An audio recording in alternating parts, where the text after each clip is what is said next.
Hello, everyone, and welcome to this episode of the Fully Alive podcast. My name is Dr. Medina Gross, and I am an executive well-being coach. What I've learned about leadership is that we can only lead others as far as we can lead ourselves. Now, notice I didn't say we could lead projects or tasks. I said we can lead others. I believe that leaders don't have to hold the same level of technical knowledge and skills as their team members. In fact, I hope you're hiring people who have more knowledge and skills than you do. But as a leader, you're also responsible for developing others. So according to research, leaders have three primary responsibilities: to set the vision, develop people, and make systems work. So this conversation is really all about developing people, starting with you.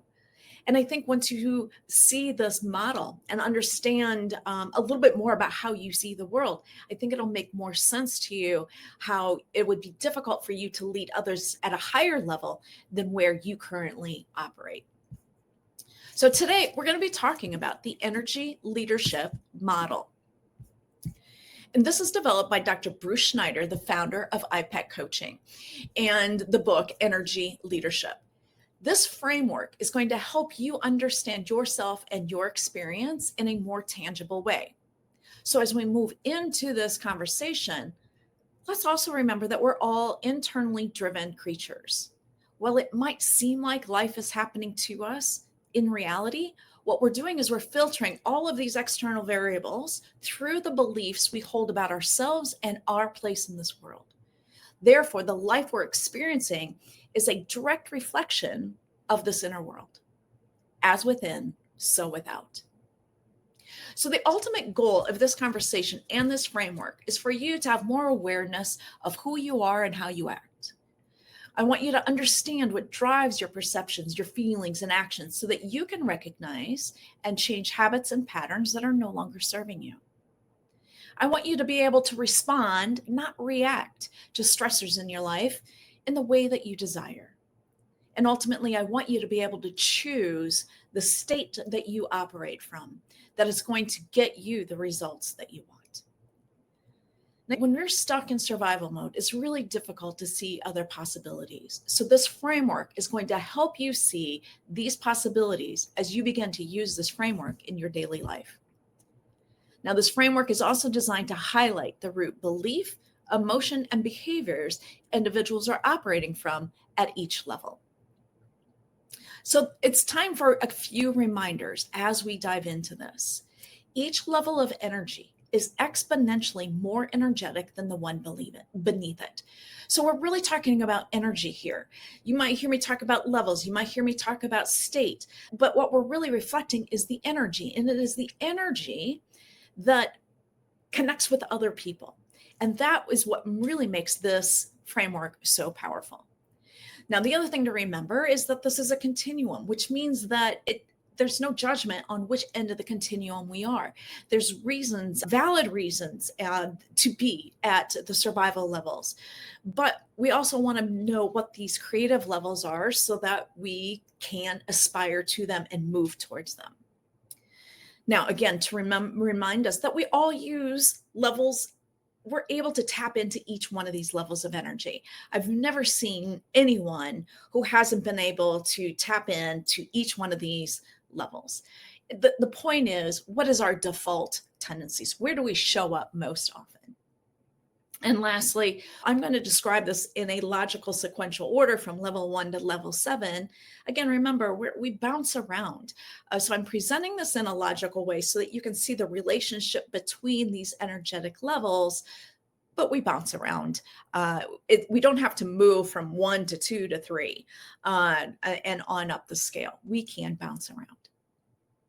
So if you're curious to learn more about your default filters, reach out to me and take the Energy Leadership Index. This assessment tool will show you the lenses through which you tend to see your world under normal circumstances and under stress. And seeing this data helps make this experience more tangible and more actionable. Now, this framework is divided into two parts. On the lower levels, I refer to these as the survival state. And on the higher levels, I'll refer to these as our creative states. And in an effort to make this content as digestible as possible, I've decided to record one episode for the survival levels and one episode for the creative levels. So today, we're going to start with those survival levels. So as you listen to these descriptors, I hope that you will make note of how and when these energy levels show up for you. Now, I know that it might be easier to see these patterns in others. And once you see and hear what I have today, you're going to see and hear things very differently from now on. But I want you to remember that when you recognize a pattern in someone, first of all, remember that everyone's doing the best they can, including you. But secondly, when we recognize something in others that is unsatisfactory to us, right? We don't like it. I would also encourage you to remember that what they're doing, their actions, their behaviors are simply hitting your buttons. They're hitting your triggers, but they're your triggers. And so if you see something in someone else that doesn't feel good to you, that you have this within you as well. Their behaviors are just showing you where it is within you. So I say all of that to invite you to listen with grace and compassion and to observe yourself and others with grace and compassion. So with all of that being said, let's dive in to level 1 of the survival levels. This is the victim level. The core belief of someone at level 1 is I lose. The core emotion is apathy. Why wouldn't it? I'm going to lose. And the core behavior is lethargy, or another way of saying it, inaction. So if I believe that no matter what I do, I'm going to lose, in fact, no matter what I do or what you do for me, I'm going to lose, of course, my core emotion is going to be apathetic. Why would I commit any energy into anything if it's just going to be more of me losing, which means I'm going to probably do nothing. So let's explore this a little bit more. The lowest level, again, of survival at this level, the thoughts and feelings often include guilt, fear, worry, self-doubt, and low self-esteem. People at this level often feel as though they have a lack of choices or options. They feel trapped by circumstances that they feel stuck in because they feel like they have no option to do anything differently for themselves. Level 1 energy can result in, again, avoidance of certain situations, avoidance of difficult conversations or difficult issues. We're just going to sweep everything under the rug. Because we can't do anything about it anyway, right? Why spend energy on it? Individuals at this level have trouble making decisions because, again, what difference would it make if I choose A or B? It's all going to be a loss for me. The other thing about individuals at this level is that they also often feel persecuted for their mistakes and others' mistakes. So they take on, again, that guilt and that shame mentioned a few minutes ago. And because they're in such a dark place, they often guard themselves by keeping their feelings and their opinions to themselves. They withdraw because they feel they don't understand what's going on and they don't like what's going on. And they're afraid that if they would share any of that, they would be judged for that. And once again, they don't believe that anyone else could help them unravel any of this to begin with. And so they just say nothing. Now, one other thing about these individuals in relationships is they may, because they feel so crappy inside and because they feel so inept to do anything about it, these individuals often want people in their life, their loved ones, to make them feel better. These are the individuals that want us to anticipate what their needs are, provide their needs before they even notice. That helps them feel safe. It's difficult to live in those situations, but that's where they're at. So now imagine a leader operating from these behavior patterns. You're going to see some level 1 leaders are often numb and unavailable. These are the ones that never respond to your emails. They never return your calls because their communication skills are poor or non-existent. This is also the manager that might bring you in for your weekly one-on-ones, and really there's no substance to this conversation. At best, maybe we just do some transactional checks. How are things going? Yep. Okay, good. You're gone. Or these leaders often cancel those appointments because they don't even want to show up and pretend. These leaders just see problems. In fact, they just seemed attuned to see problems, and they just can't get themselves out of it.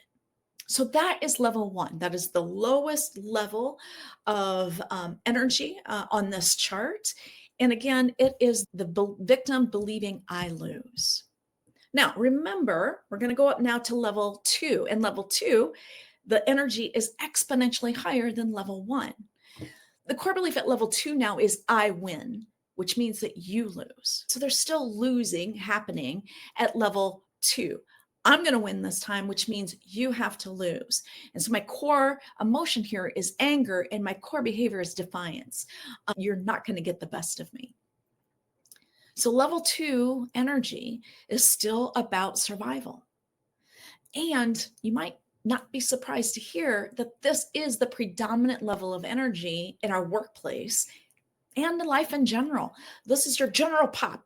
The Gen Pops level of energy tends to be at this level where we're fighting each other all of the time. This level of energy is characterized by conflict. And again, that core emotion of being angry. There's antagonism at this level. There's struggle, there's resistance, there's frustration and defiance. From a level 2 perspective, everything is viewed as black and white, right or wrong, good or bad, because that is a way of categorizing things and helps us feel safer. These judgments result in limited options, though. So if we decide one thing is one or the other, we've eliminated all of the other possibilities. So at level 2 energy, when we're coming from that win-lose frame, I win, therefore you must lose. Now, people at this level are often angry and afraid, and they blame themselves and others for their experiences. They often live in the past, holding on to negative thoughts, negative stories, negative experiences. You might often hear someone at this level talk about a traumatic or difficult experience that they've been through in the past as if it's still happening now, because in their mind, it is. And this is that space that has more energy than the victim that just says, I lose. But in the way that we express this energy, I win, therefore you lose, creates conflict with other people. So leaders at this level are going to lead their team members to dissatisfaction. These are leaders that cannot be satisfied. These are the leaders that are going to micromanage. They're going to change the rules. They're going to take the credit for whatever accomplishments have been achieved. These are those command and control leaders of the past who lead with superiority, believing that they have all the answers, they can do better than anyone else, and they're going to micromanage you to death. That's level 2. So again, we've talked about in these survival modes, level 1, the loser, level 2, the fighter. And so now we're going to move into level 3, the rationalizer. Now, the core belief for the rationalizer is still I win, but this time maybe you will too, right? So as in level 2, I was going to make sure that in order for me to win, you had to lose. Now at this level of energy, I realize that I can win. Maybe you will too. But I'm not necessarily going to help you, but I'm not going to be pushing you down anymore either. The core emotion at this level is forgiveness. It goes with that rationalization, and that core behavior is cooperation. This level 3 is that first level of transition between survival and creativity. I said earlier that this was not a logical sequential framework, and that's true. And it's also true that we don't get to these higher levels without going through this level. So this is the level where we begin to take responsibility for our thoughts, our emotions, and our actions. We know that what we think and what we feel is up to ourselves, not to others. We're no longer victims to what is happening outside of us. The focus of level 3 energy is still on winning, but it's through achieving your goals and meeting your own agenda. And so the difference between this and winning at level 2, again, is that intention at level 2 is, in order for me to win, you have to lose. But this way, in other words, the intention of level 3 is that I win. Hopefully you will too. Either way, it's still I win is the primary goal. People who have a lot of level 3 are masters at rationalization. They're going to motivate themselves and others by finding ways to cope, release, forgive, tolerate, compromise, and explain away resentments and stress and disappointments and other burdens in order to encourage cooperation and productivity. At work, people at the lowest end of this level tend to rationalize conflict in order to maintain peace. It's just and that's a great first step. And then at the higher level of range of this level, people actively seek to repair damaged relationships and conflicts with others. Again, that forgiveness piece, holding all of this together. So for leaders at this level, this is really where leaders shift away from always seeing that problems from that survival lens into now believing the solutions are available. May not know, may not be able to see exactly what those are yet. Our vision hasn't completely opened up yet, but we are operating from the belief that something else is possible. These leaders are positive and productive, and they're responsive without being reactive. In a crisis, these are the leaders that are going to move to resolve it with confidence and tact. So today, we've reviewed the survival levels of 1 and 2 and introduced creative level number 3. I encourage you to listen to this episode again to allow this information to really sink into your unconscious with the intention to be more consciously aware of how and when you operate at these levels. And by all means, please observe yourself without judgment. And when you do fall into judging yourself, please be willing to be with yourself and offer yourself grace and compassion. Remember, you're doing the best you can from where you are. In order to do better, it's all about changing these levels of energy.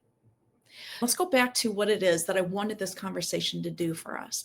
I wanted this conversation to help you have more awareness of who you are and how you act. And I hope we've done that with these survival levels and this first level of the creative levels.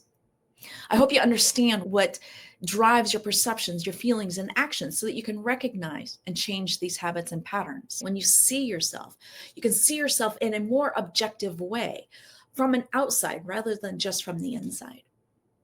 So if this has sparked your curiosity about what levels of energy you tend to default to under normal circumstances and under stress, please reach out to me today to take the Energy Leadership Index. With this data, you're not going to just understand yourself at a deeper level, but you're also going to be able to show up in life the way you want to, in a way that aligns with your higher self. I'll drop the link to my calendar in the description. In the meantime, please listen to this and stay tuned for the next episode when we're going to dive into the creative energy levels. Once again, thank you for being here today.